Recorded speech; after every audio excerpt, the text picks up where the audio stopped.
नमस्कार मु रंजीत आपण को स्वागत करुच्ची आज एक गुरुत्वपूर्ण खबर रे चलंतु जानिबा कौन रही सही बड़ खबर जहाँ आमे जनइबू आपण को एबे काली सकाळ सुधा 8 जिला को सावधान राज्य रे शीतर प्रकोप बढ़िबार लागिछि। आसंता काली सकाळ सुधा 8 जिला रे शीत लहरी जारी रहिबार आशंका रहिछि।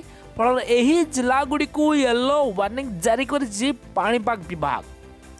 येलो वार्निंग जारी होता 8टी जिला गुड़िक हूँ झारसुगुड़ा, सुंदरगढ़, देवगढ़, केन्दुझर, कलाहांडी, मयूरभंज, कंधमाल और नवरंगपुर पुणी 6 राज्य में घन कुहुड़ी हेबार संभावना रही। घन कुहुड़ी को दृष्टि रखी पाणीपाग विभाग पक्षर येलो वार्निंग जारी करा जायछि।